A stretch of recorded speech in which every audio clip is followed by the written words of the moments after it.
పోతే ఉండట్లా. అదే అవును. ఇదంతా ఉపన్యాసం, రాజకీయ ఉపన్యాసానికి ఇది ఒక వేదిక కింద మలుచుకుంటున్నారు అంతే. జగన్ రాకుండా ఒక అవకాశం ఇచ్చారా ఇవన్నీ చేయడానికి? జగన్ వచ్చి అక్కడ ఆన్ ద స్పాట్ సమాధానం చెప్పుంటే అది ఇంకా జనాల్లో బాగా వెళ్ళి ఉండేది. మీకు ఇప్పుడు సింపుల్ లాజిక్ ఒకటి చూడండి, అంటే అసెంబ్లీ మండలి ఇంతవరకు మనం ఎవరైనా పట్టించుకునే వాళ్ళమా?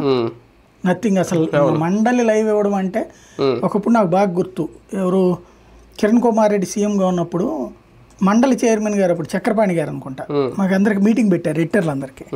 అప్పుడు నేను కూడా అటెండ్ అయ్యాను అనమాట. మండలి మీరు ఎవరు లైవ్ ఇవ్వట్లేదు, మేము ఎంతో ఇది పెద్దల సభ, దీనికి ఇవ్వకపోతే ఎట్లాగా ఇవన్నీ మాట్లాడుకొచ్చారు. నేను అప్పుడు అడిగా, సార్ కరెక్టే, మీరు ఒకే రోజున అసెంబ్లీను మండలి రెండు పెడుతుంటే అక్కడ పక్కన చర్చ జరిగితే ఇది మేము ఎట్టివ్వాలా? అది ప్రజల నుంచి ఎన్నికైనటువంటి వాళ్ళు, మీరు పెద్దవాళ్ళే, మేధావులే, నో డౌట్ అందులో. కానీ అక్కడ చర్చ మానేసి ఇక్కడ చర్చ ఇవ్వలేం కదా. అదే కదా మెయిన్, ఇదే కదా అసెంబ్లీ ఫస్ట్.